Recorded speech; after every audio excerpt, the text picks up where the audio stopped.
I want to talk about Boba Fett, specifically the ending, because it's shit. Enjoy my ramblings. So it begins with Fennec and Fett standing in the ruins of Jennifer Beals' sanctuary. Fennec says this kind of assault from their rivals in trade, the mysterious Pyke Syndicate, was inevitable. Fett laments, saying that even if they win, he fears there may not be much of the city left to save. He wants to avoid as much collateral damage as possible. Enter Din Djarin. Hey, look, the Mandalorian. He confirms that he's enlisted the support of Cobb Vanth and the fighting civilians of Freetown. Fennec asks to what price did he negotiate to, and Mando says it'd be free. Boba's obviously a little bit concerned. Mando says Vanth has been holding off the spice trade single-handedly, apparently, and says he told Vanth that himself and Fett would take down the spice trade in its entirety, which really doesn't seem like a free prospect. And Fennec says as much. So, we have a dilemma. Two of our main protagonists are against each other in a situation that'll involve discussion and rationale. And this can also give us a peek into Boba's character. That although he knows about the plight of Freetown, he can't be expected to take down the entire spice trade. Especially because that trade is very lucrative and can lead to many possible— Oh, never mind, he says, yeah, sounds good. It's a little bit disappointing, but it's fine. Moving on. Boba says that until the garrison arrives, they'll need to hunker down as them alone, himself, Mando, Fennec, the Gamorrean guards, a Wookiee, and the mods don't have enough leverage to fight against the Syndicate. Boba says he'll do it in his palace, and one of the mods says that it's a quote-unquote bad idea. If you want to abandon Mos Eisley and hide in your fortress, go ahead. We're staying. The people who live here need our protection. This is hilarious. Not because it's coming from some cyberpunk-looking chick with a prosthetic arm with her actual hand, okay? No, it's because in order to protect the people from the coming conflict, they must stay here in the ruins of the sanctuary with all the innocent people during the coming conflict. Obviously, these children need some guidance, and Boba decides he needs to show both strength and wisdom in the idea of holding ground in his palace because— We'll stay.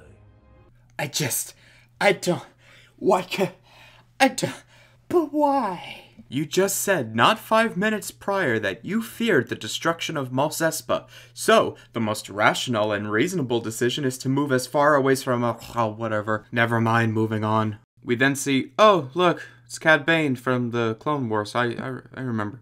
He enters the Syndicate's base of operations, and says that he was successful in making sure Freetown is neutral to either side, should war arise. Which, yeah, sure. People will definitely remain neutral. Good job. I mean, I don't know why you're not telling him the truth, that they pulled guns on you, and that you opened fire, killing the Marshal and his deputy.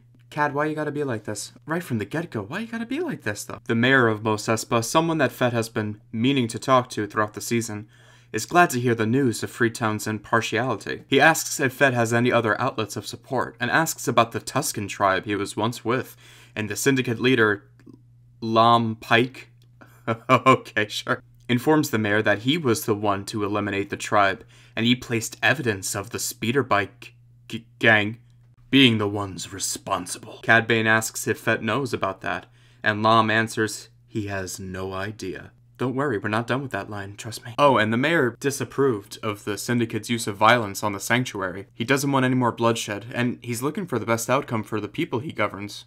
He's a good egg. We then see Red 5 and R2 arrive in Mos Eisley, and wait. Whoa, what's going on?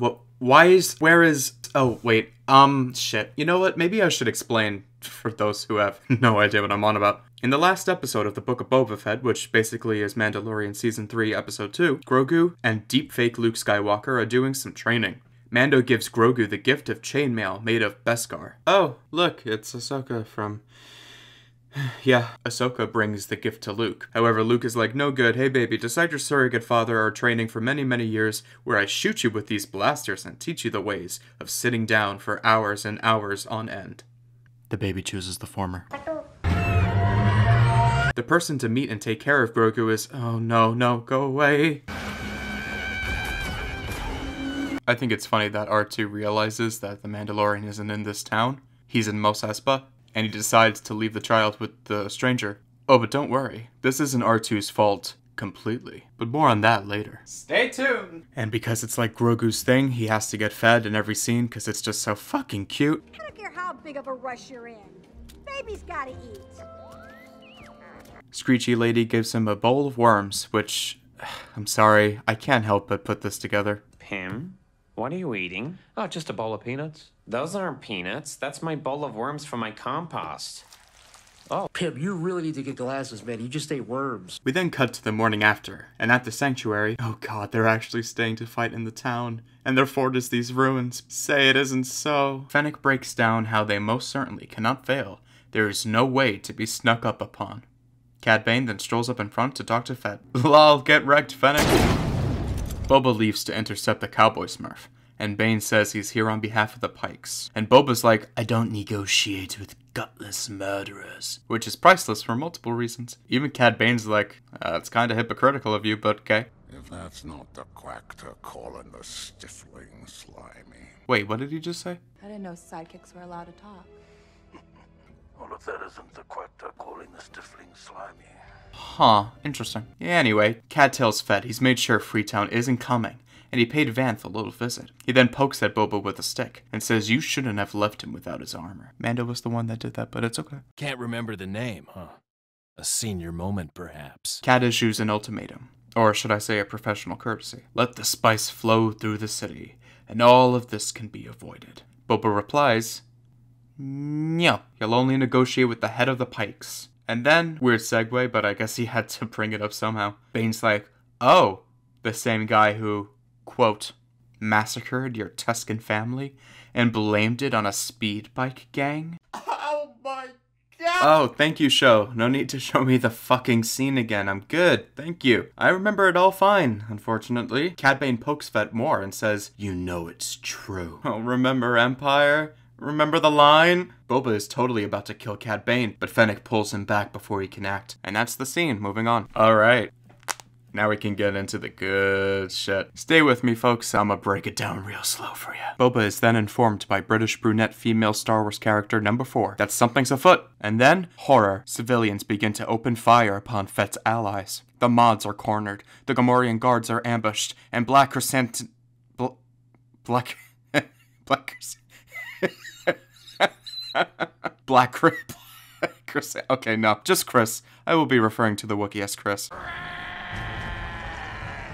Chris is then ambushed by Trandoshan's with fucking blades and sticks.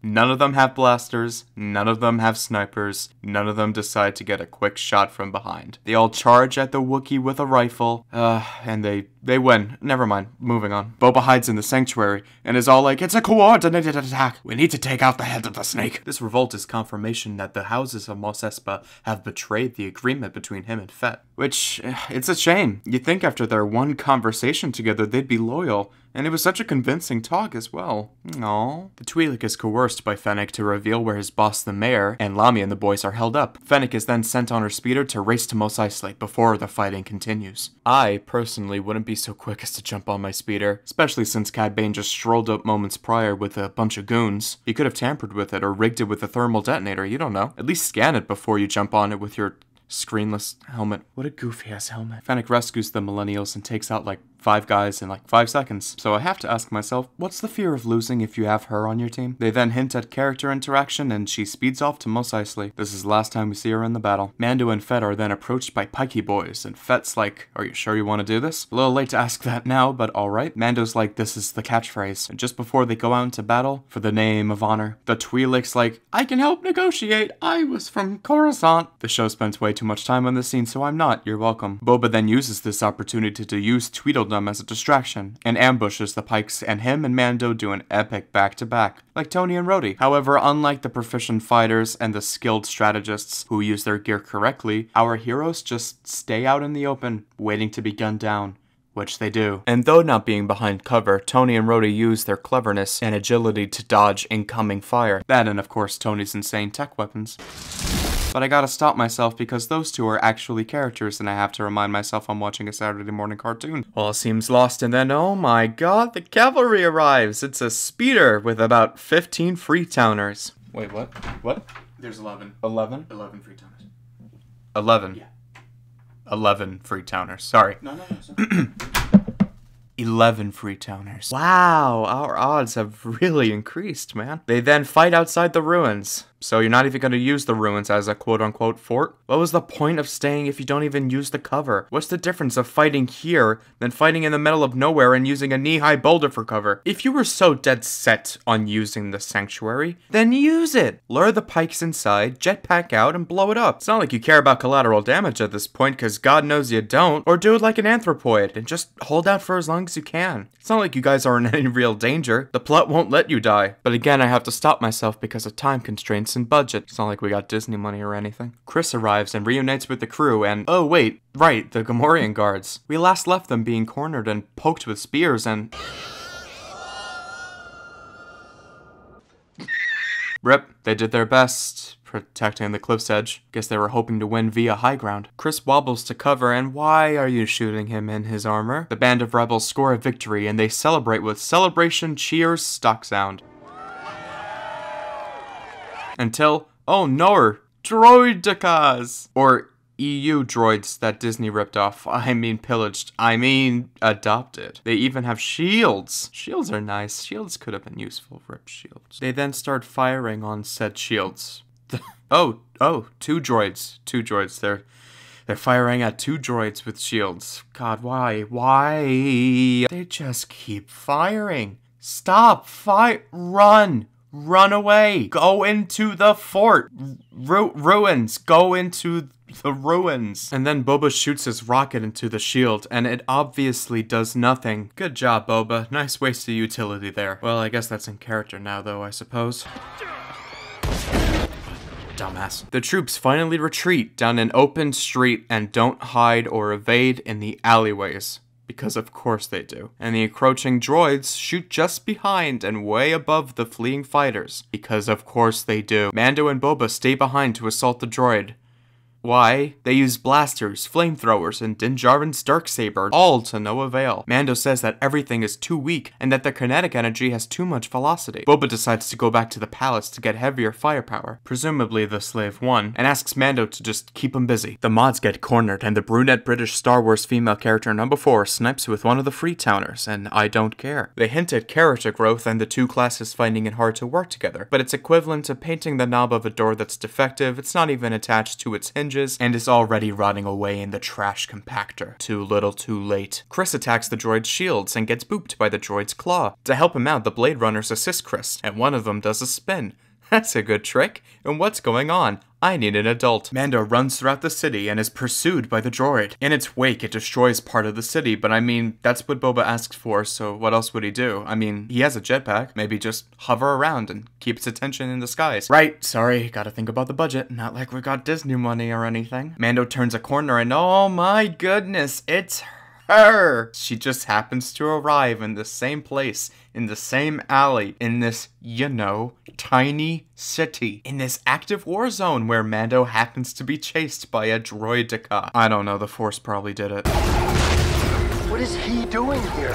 The Force works in mysterious ways. I was joking. For fuck's sake. Mando then has a chance to reunite with Grogu, and it's adorable and cute, and he jumps into his arms, and this is the book of Boba Fett, by the way. And then, oh sweet Lord Almighty, the carriage is shot, and the inhabitants go flying. Mando saves Grogu, and I mean, yeah, that's in character. Screechy lady lands on her face and spits out a tooth, which gave me a little chuckle. Doesn't mean she stops talking, though. Also, wait, how are the droids keeping up with the carriage? They're not like actual droidekas that roll around. I guess the Pykes can afford droids that can teleport. Spice, man, what a trade. Mando is approached by the spider droid, apparently called the Scorpionic Annihilator, but I don't care. I'ma call it the spider droid, and it all seems lost. Until a roar resounds. The show plays this next part as an epic, celestial event that everyone awes at, but I'm just gonna play my first reaction of someone who once considered himself a Star Wars fan to this scene.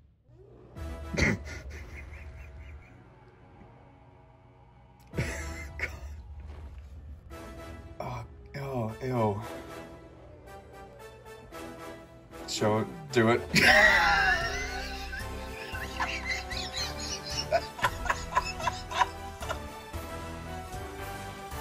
What the fuck? Oh no. No. He's writing.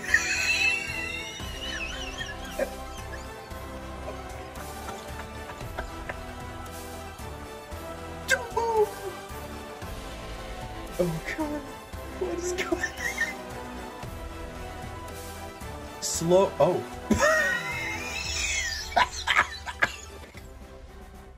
Yeah.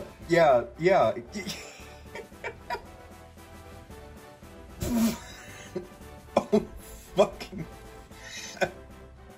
Okay. No. What are you gonna do? Is he gonna shoot Force Lightning?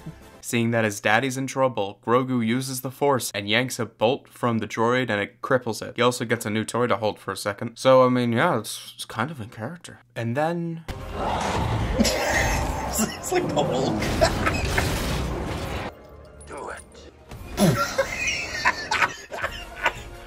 I don't think I need to tell you why this is indistinguishable from parody at this point. At least I hope I don't have to. Meanwhile, the mods are doing their thing. We don't care. And then Boba comes out of nowhere, and with his pet Rancor, destroying multiple complexes, defeats the Mecha Spider. Then after doing some property damage, the Rancor kills some goons that are just too stupid to live. He grabs one, shows him to Boba, and... No, we're done. I'm done.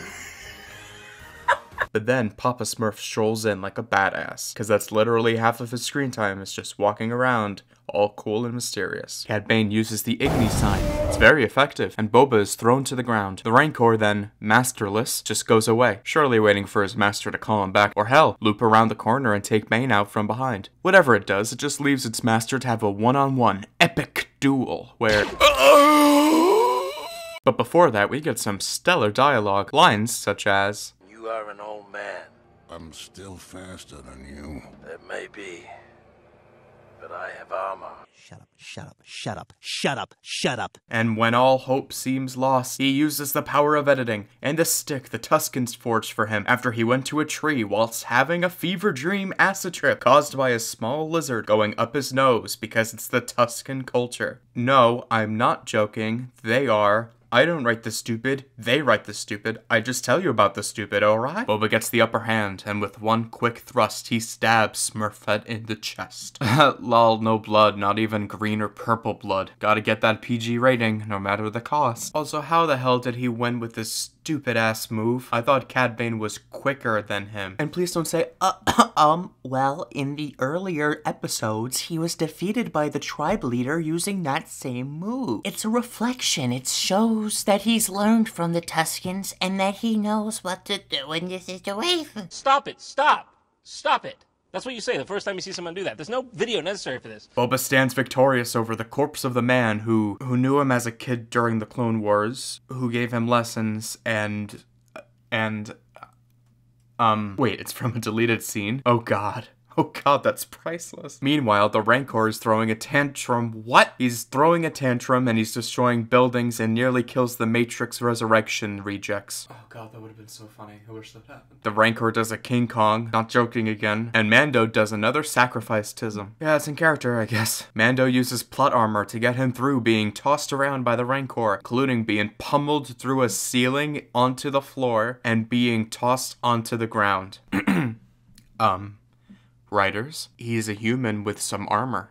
Ergo, not Iron Man. The CGI for the Rancor it's fine in certain shots. There's this one shot where Mando is shoved into the mouth, and it looks like an animatronic. It looks better. Give me it. Give me the one that looks better. Grogu, seeing that Mando is in danger from a hulking enemy coming towards him, walks onto the field and uses the Force to help. Damn it, wrong clip. I mean, Grogu, seeing that Mando is in imminent danger, waddles onto the field and uses the Force to stop. Damn it, wrong clip. How many times are you gonna do this? So yeah, Grogu puts the Rancor to sleep and strokes the creature. He cuddles next to it for a nap. It's precious. I also don't care. Moving on. Wait, whoa. Where's Boba? Where was he throughout the Rancor's recession? Assuming the two scenes are sequential, or are they supposed to be lined up one on top of the other? I don't know. Boba has already killed Bane by then and is free to wrangle his creature, because the master of the beast should be able to control said beast, right? Rancor are emotionally complex creatures. Seriously misunderstood creatures. The eyes, I reckon, they unnerve some folk. So the team stand around victorious over their victory against the Pykes and the rampaging Rancor. Where's Boba Fett? The next scene, we are treated to Fennec slaughtering the Pyke Syndicate higher-ups and backstabbing Lom as well as hanging the mayor to death. This confused me a little bit first time watching. Let me break it down for you. So Fennec was sent to Mos Eisley and was told by Boba to eliminate the leaders, including the houses of Mos Espa, so that hopefully the conflict would cease. This is stupid on so many levels. 1. Why attack them when they are in another part of the region, God knows how far away, and won't even be in contact to order the troops to surrender because they're fucking dead? 2nd, why kill all of them? Why not keep Lom alive and, oh, I don't know, actually negotiate? But we can't make a deal with a snake and cut off its head.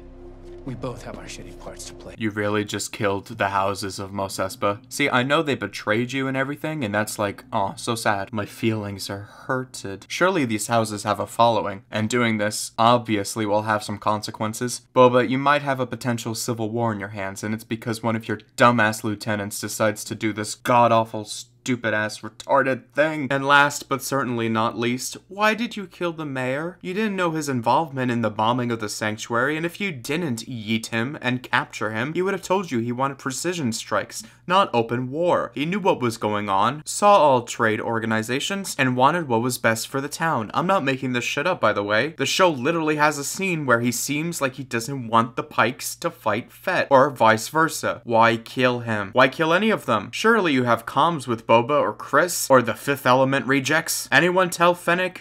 Yeah, we're good. We won. We had to take down Boba's creature pet though. Not sure what that was about. Seems like a weird obsession to me. You can just detain them, like tie them up, whatever. There's no need to kill them. We're good. We then see Boba and Fennec taking a stroll down the streets of Mos Espa, where grateful civilians thank their leader for being so admirable and why? Why are they happy with the guy that would rather stay in the town that he means to safeguard, bring a monster into said town, and later have it run amok? I'd be furious. I'd be throwing my melons at that guy. That sounds really bad. And hang on, what's spice anyway? Why is it so important? Why does Boba have such a problem with it? Is it like spice from Dune? Is it an addictive drug? Is it like actual spice? It's apparently worth more than Freetown. At least that's what one of the desperate Pyke goons had to say. I mean, granted that rickety-dink town isn't much to admire, but oh wait, that's even funnier. It's worth more than Freetown, but Freetown is like a shit place that was once plagued by a giant sand dragon. It probably isn't worth much. So yeah, no shit, spice is more profitable than the And it's really funny, because in the scene where Boba caves into opposition and says yes twice, Fennec says that there's a lot of worth in that brown powder. It's all of Jabba's trade, apparently. What is the harm of spice? I'm kinda getting contradicting information in this 7-episode show, where 1 2/3 of the episode isn't even with the main character. There isn't an explanation ever to why Boba is so dead set on not negotiating and ending the spice flow through the city. Except, of course, for when he did want to. Boba, annoyed at the prospect of bowing to the people he governs, is being all like, I don't think I actually want to do this. Fennec's like, it's a bit too late for that, buddy, but alright. And then they all do a big laugh, and the Fifth Element cosplayers and Chris just show up and, wait, what is that droid doing here? What? Why is he here? The episode closes out with the real protagonist having a cutesy moment with Grogu, and then it's off to Mando Season 3, where the budget and slightly more effort will undoubtedly go. What a farce. People are actually saying that the show is mediocre, or that they're wondering by the final episode if it sucked. And I gotta be the arbiter of truth here and say that it's been bad the whole time from the word go. Let's start with the fight scenes. They're crap. The spider droids are embarrassingly incompetent and forget to shoot people that are literally inches away. They teleport and are just stupid. And the people that combat them are equally as retarded. In the scene where Mando is below the droid, Toothless McGee decides not to shoot at the shieldless droid, and it's about to kill Mando in front of his child. And if you're not shooting at the droid, why aren't you focused on Grogu? She's literally put in a fridge and is shoved back into the plot when Grogu finishes his force thingy. And hey, Mando, I don't mean to be a prick, but you do know you have a jetpack, right? I mean, you can't actually die, the plot armor be thick as fuck, but you don't have to just lay there and take it. Ugh. Let's talk about the music. It's okay, except for this funny part at the end credits.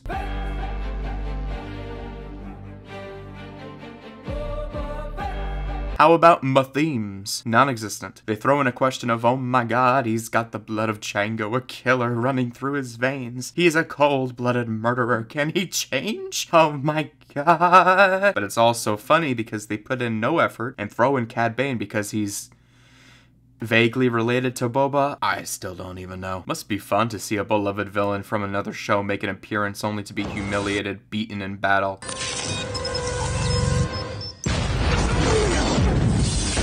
And or bloody killed. Because that worked so well the last time, huh? It's not like we can have returning villains from other products be done respectfully, have an impact on the plot, and actually challenge the main character, both physically and emotionally. That's just gay. You could have had Cad Bane be the one to kill the Tuskens. But no, you had to make the Pykes do it because the Pykes, at this point in the show, are like, oh, we're the bad guys, by the way. Here, we blew up the sanctuary and, I don't know, we killed the Tuskens. Go away. And what about the characters? Cad Bane. Well, what is there to say in this mangled mess of a character? In the penultimate episode before this clown charade of a finale, Cad Bane walks to Freetown. He walks to Freetown and guns down 2 lawmen of the town, ushers a warning, and then turns around and walks away. Where did you come from? Where are you going? He announces in this tismic interaction that he's working for the Pykes, and he is fully behind their goals of securing Tatooine. He lies that he secured Freetown's stance of isolation and reveals to Boba that the Pykes killed the Tuskens. Now this only hurts the Pykes, as now Boba has a personal stake in it, more so than before apparently. He only shares this interesting nugget of information to bait Boba, which he nearly succeeds at doing. He then fucks off until the Rancor joins the battle to then have a one-on-one with Boba, where he is absolutely cucked, but not before giving that final lesson. Don't worry, I'll explain that bullshit in a second. He's here because he looks cool and because Filoni brought him back because you know him from the Clone Wars. He could have been replaced with anybody, and there would be no difference. He's the living embodiment of key jangling, even more so than deepfake Luke Skywalker. Wait, Luke was an AI construct? Both body graphics and in the voice? It was all fake. Well, shit. Rest easy, Mark Hamill, because who needs actors when you have a fucking computer software and lack of talent? Not the mouse, that's for sure. Screechy Lady and Tweedle are so funny I wanted to fold in on myself and shrink into the quantum realm. They were just that knee-slapping. Fennec is an embarrassment who fucks off and contributes nothing except for killing the quote-unquote antagonists. But I mean, the fuck does that solve? She's such a non-character that it's pretty impressive. Her part in this episode is pretty much a good representation of her in the show. An extremely competent lackey that just follows Fett for no reason. She's just there, along for the ride. She has no initiative, no motive, no drive. And why bother? It might be too long before we get to the next action set piece. Our monkey brain audience might get bored in the interim. Chris is a hateful racist who kills innocent Trandoshan's who are having fun, minding their own business, and then is later dogpiled by said Trandoshan's. I guess you can call that a character arc. It reminds me of Game of Thrones Season 8 being swarmed by zombies just to cut away. He's not in danger and he never was, so stop pretending he'll die to these weak-ass, useless lizards. He legit decks one of them, and a couple seconds later, he's back up ready to give a big old snuggle. Jeez, not only is Jennifer Beals dead, she's also a liar. Your knuckle dusters are more feared than blasters. Psych! The mods are hilariously cringe and both aesthetically and logistically oppose the world of Star Wars and Tatooine. And Spaghetti Hair helps Vanth out. Oh right, Vanth's not dead. Because of course he isn't. God, add that to Bane's retardation. He's chilling in the back to tank. And I mean...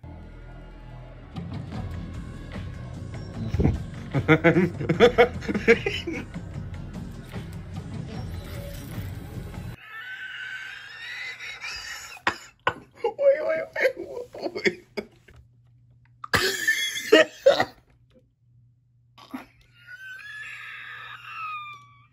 Oh my god. Yeah, Cad ain't dead either, because no one's ever really gone in this fucking franchise, am I right? The mod side of the lore is a pathway to many abilities some consider to be lazy as fuck. Mando is pretty much in character, which isn't saying much, albeit. He's got the personality range of a piece of white bread covered in Beskar jam, whose plot armor is still well and strong, so at least that's consistent. However, during the battle, he just wields Zack Snyder's favorite lightsaber without a problem of its weight. When in episode 5, it said that if you fight the flow, or whatever, the sword will fight you, or something. I don't know. Space magic. There's no recognition of him getting better at it, and acknowledging that it's becoming lighter. Hell, maybe after seeing Grogu and protecting him does the sword get lighter. That's just a plot thread that was set up and dropped, and I can only imagine they'll use it for Mando Season 3. And then there's Grogu, who... man, he's just the Swiss Army knife for writers, capable of accomplishing anything and everything via the Force. He's basically Star Wars' Captain Marvel, more so than Rey. If he's on the battlefield, it's over. He's the good guy's secret weapon, and he only had one evening of training. But I mean shit, the infant's more consistent in his character than fucking Boba Fett or Luke Skywalker. Well, how about Luke and Boba?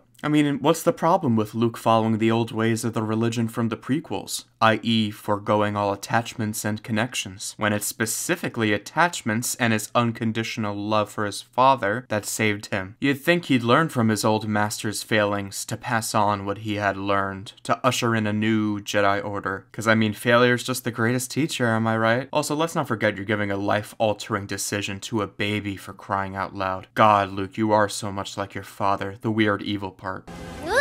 So much for the story of the 6 movies of how the ways of the old Jedi Order were so flawed that it gave rise to the darkest power in the galaxy, and how only his son, an attachment that is literally thicker than blood, could save the man that he himself thought was lost. Almost like a consistent through line that tells the tale of father and son that shows, by the end, a new hope for the Jedi as a whole. But nope. He's also been thoroughly assassinated in terms of his responsibility. How incredibly irresponsible to have R2 fly Grogu to Tatooine and just hope, I guess, Mando will be at the docking bay. And you can't even say that R2 was tracking the Naboo starfighter because it isn't even docked here. It's in Jabba's palace. Was Luke so lazy he didn't want to leave his school of Zero, or did he just not want to go back to this desert wasteland? It's kind of the vibe I'm getting here. The force of rage I feel flowing through me. That Luke didn't even want to bother coming back to the planet. He would definitely go look for Mando and only entrust this toddler with him. People are crying and losing their minds that Grogu chose the Mithril shirt, but I'm just sitting here in my hateful little corner saying, yeah, no shit he chose Mando. He's a baby. He doesn't have the mental or emotional fortitude or reasoning to decide this, and I don't blame him for not wanting to stay with this psychopath. But come the fuck on. At least have Ahsoka fly him or something. It's not like she's doing shit. I mean, I don't even blame Luke for not wanting to come back to Tatooine, because I certainly don't ever want to see this piece of shit planet ever again.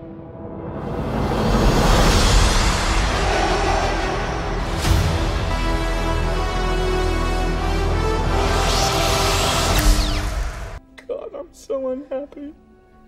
They've ruined Luke's morals and his character, and he has been thoroughly assassinated. Again. Thanks, Book of Boba Fett. I hate it. And finally, what about Boba Fett? The titular character, the one we spend the most time with. No, I can't even say that. A character who we mostly spent time with, and who has the journey of becoming the next crime boss. Well, after being taken in and rescued by the Sand People, and you know, totally not enslaved and used for labor, he's grown to have a new perspective on life. Basically, make love, not war, dude. And you would think it'd be the opposite. God, what a weird choice for him to make. And we haven't even gotten to this episode. Boba from scene 1 is worried about the survival of the city, and he wants to avoid collateral damage, but will happily stay once the League of Legends champion rejects are like, big man in a suit of armor, going to hide in his fortress, meh. The man who will surely go to his palace and retrieve his ship, the Slave One, to assist in the conflict, a ship that has been shown to be extremely useful in hovering, shooting, and generally blowing shit up. Instead of doing that, you know, the most viable and sensible thing to do, he goes for the Rancor, that is a literal animal, and that will just scamper away when it has the opportunity. You don't have to control the Slave One when you leave it or worry it'll throw a fit in the city you vow to protect. Ugh, he just kinda forgot he has a starship. And so too does Mando, that feckless moron. Sorry, gotta think about the budget, not like we got— oh wait, it probably cost as much with the Rancor. Never mind.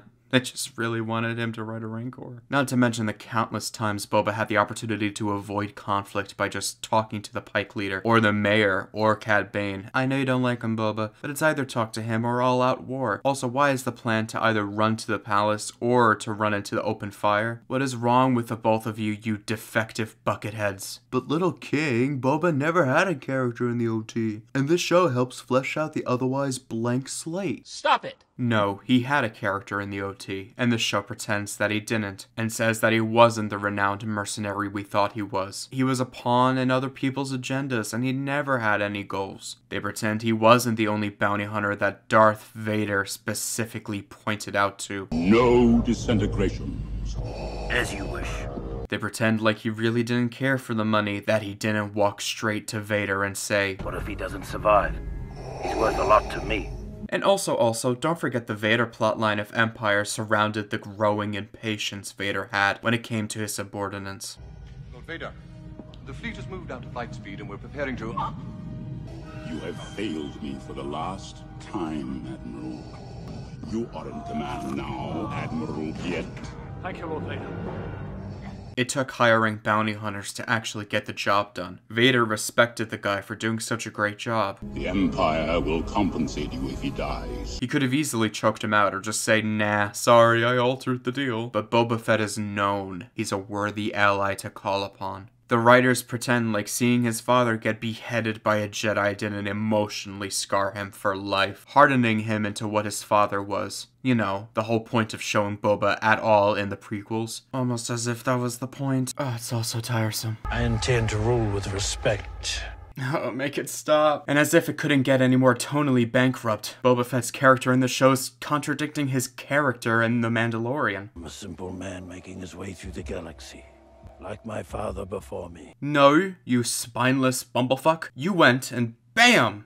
New crime boss. He's made his way through the galaxy, I suppose. I mentioned earlier that they threw in Cad Bane in the 11th hour, and implied he taught Boba when he was a boy, ignoring the fact that to understand this backstory, it's from another show's cancelled season's deleted scene. Christ. This relationship is absolutely rushed and comes out of nowhere. I don't even know if Bane repeating Boba's comparison line was done on purpose, or if they just really loved that line. God, imagine them being so proud of that line. Like they're like, "Oh, it's so good!" Would it have killed them to have a flashback and where Bane trains Boba? I mean, I guess they didn't want to show, like, Kamino or Boba as a kid, growing up in that kind of environment. Oh. They just lazy. Everyone's happy and smiling at the end. The world is saved, but no one mentions the loyal pigs that died. Not that they were useful in the slightest, but nothing from Boba. Not even a question when he sees the Power Rangers or Chris. Boba will do the bare minimum when it comes to being an actual crime boss, and so too do the writers. I don't blame the mayor for siding with the Pykes, an already established organization as opposed to the usurper ex-mercenary who hires the guys the Hutts send to kill him. Oh god, the Hutts. There's no gray in his adventures. It's black and white through and through. Disney wants to do a show about the criminal underworld and the poor slum streets of Tatooine. They want to do a crime boss show, but don't have the balls to actually commit to it. You could have done so many things with this old man who's taking on the role of leader in times where he might have to make a deal with the enemy for the betterment of all. You can have it like Caesar in the Planet of the Apes, who puts his family, friends, and his kingdom first above all else. A leader who holds counsel and has arguments within his own circle. A leader who will kick the people that threatened himself and his child out, rather than hiring them to be his bodyguards. Whose downfall came not by the enemy but from within, something he admits he was blind to,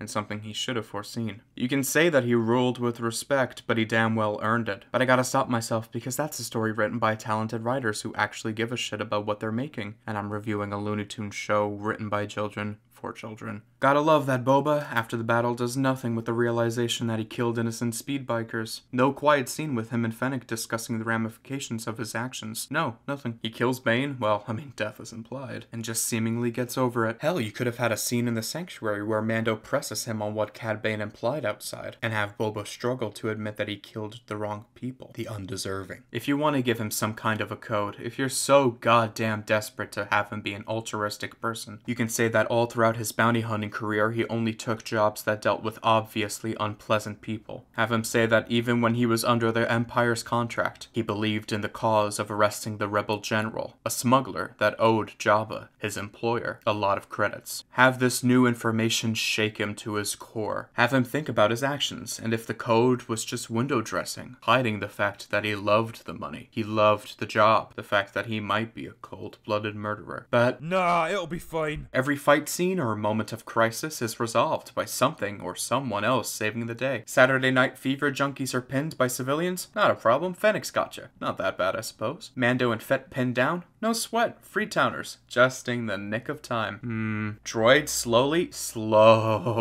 approaching the target. Rancor, pinned down in the strongest building clay I've ever seen. Seriously though, holy shit, what is that stuff made of? No worries, not even the sharpshooter setup gets a proper payoff. Rancor, again, bitch. Oh no, droid on top of Mando, not shooting him and using its claws to try to stab him. Baby fucking Yoda. Rancor throwing a tantrum. Baby fucking Groda Yogu. No individual party achieves any victories on their own. They need third-party assistance. The only one to have that situation is Boba Fett and Cad Bane. And my goodness, the sheer stupidity of Boba's victory, that's the fight that should have had a third party save him. This is incredible. How do people like this? I've had to redraft like 20 times for this dense show's final episode. The more I watch this sludge, the more I find that's god-awful. This show, and all the other Disney Plus shows for that matter, are like onions.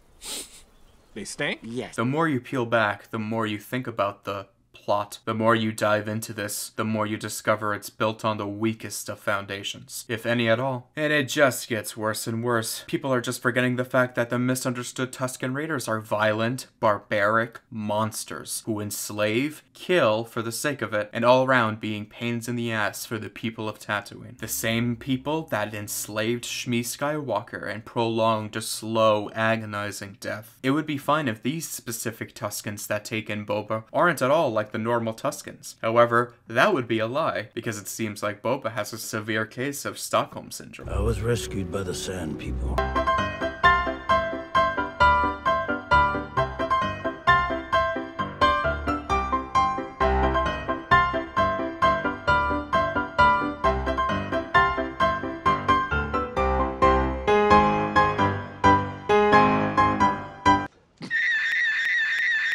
Rescued by the Sand People. To those children who love the show and say it's great because it dabbles in indigenous struggles and rights, stop equating the horrific, savage slavers to that. Okay? These aren't the ones you want to be the poster boy for indigenous rights, alright? Trust me, I actually watched the movies and it ain't a good look. It should be insulting to equate the Tuskens to anything in real life, so don't even bother. You'll just embarrass yourself further. Rest in peace to the most misunderstood clan.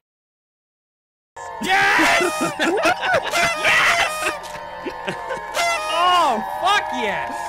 I hope they suffer. I'm so fucking happy. Thank God. No more people are gonna get tortured, beaten, enslaved. Shows like this is terrible. I'm like, no.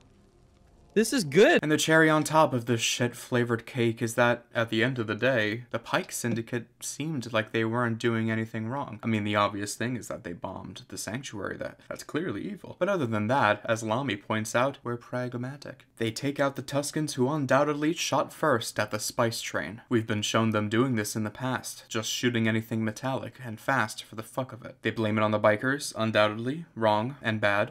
But it was Boba that killed them. He could have made the choice not to slaughter them all, but he did. It's not really the Pyke's fault for the death of the bikers when the retribution, the Avenger, comes in the form of a man piloting the Slave One, not another band of Tuskens. I don't know what spice is, the show doesn't tell me, and no, I'm not gonna look it up on Wikipedia. If it's integral to your plot, you should explain it in the plot. I don't know why Boba is so stubborn and opposed to the spice trade. He says it's killing his people, but, I mean, is the spice killing the people, or is the prospect of mining and trading spice killing people? Or is it that the Syndicate is killing people through the trade of spice? I don't know. I just don't know. Imagine going into Infinity War for the first time, seeing maybe, I don't know, Homecoming and one of the Thor movies. Now imagine Wong doesn't explain the Infinity Stones in the beginning. It doesn't matter if the sequel to a 20-movie arc requires your knowledge on the stones. If they don't explain it in the plot, it isn't good writing. Think on that. I don't know Boba. I don't know what he wants. Correction, I don't know whoever the hell this new guy wants. Fucking Barry Fett over here. Now go. Find other Banthas. Make baby Banthas. He just locked the door. But I have armor. I grew up surrounded by water. Like a Bantha. Yes, I'm the crime lord. He's supposed to pay me. Sweet Jesus. This just feels so rushed and so lazily done that I wouldn't blame anyone for thinking it's a joke. A parody of Star Wars. Using all the memes you know from the movies it pillages and crafting a comedy sketch around it. And it's not even funny. It's like SNL levels of comedy. It's as if the writers were like, how can we make this just the shittiest thing ever? And the show plays everything like it's dire, fate of the world, super serious, which of course makes it all the more hilarious. I mean, by my reaction, I wouldn't blame you at all if you thought it wasn't a tragedy, but a comedy. It's clear that the show was Mando's, when even the writers and creators knew that they ruined Boba. They had to shove every type of member berry down your throat until you convinced yourself that the show is somewhat good, average, or mediocre, when in actuality, it's a broken, messy, unfocused disaster of a show. It ends with Mando and Grogu, which of course won't be confusing at all for people only watching The Mandalorian. You can have a strong emotional payoff in other shows that cross over that some may not experience if you're only watching the one show. But this is a payoff that does not belong in any other show than your own. They jet off, flying off to new adventures and new places, when in reality, we haven't gone anywhere at all. But then again, that's just the Disney Plus's business practice, it seems. Release garbage show after garbage show that assassinate beloved characters, or characters that we didn't even know had the potential to be assassinated. You've got to do better, Senator. You've got to step up. And now, Boba Fett to add to the list of characters that have been shredded, butchered, and burnt in the ashes of the ever-lit garbage fire. And it seems like we're only getting started. Good job, Favreau, Filoni, Kennedy, and co. You managed to kill Star Wars yet again with a product that is undeniably the worst of the Disney canon. Like, I can't stress this enough, guys. There is absolutely nothing good in this episode, let alone the show. It is by far worse than The Force Awakens, The Rise of Skywalker, and The Last Jedi. And those films pissed me off more, so I mean, think on that what you will. What a mess. What a disastrous title to have on your streaming platform. How embarrassing. How embarrassing. Thank you so very much for watching this far through. I hope you enjoyed this review rant thingy. This is my first attempt with this video format, so lend me some feedback. It helps a ton. Stick around, guys, and I'll see you when I see you. Take care.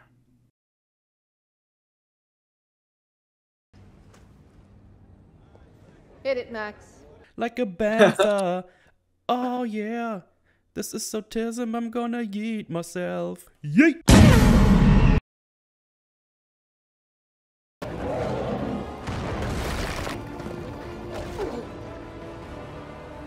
Like a little clown boy.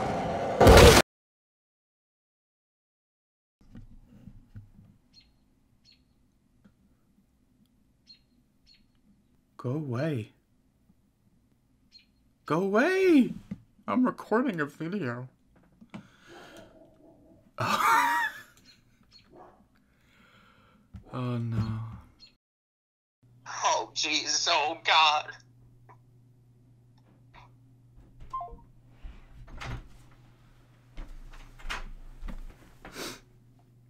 That was fun.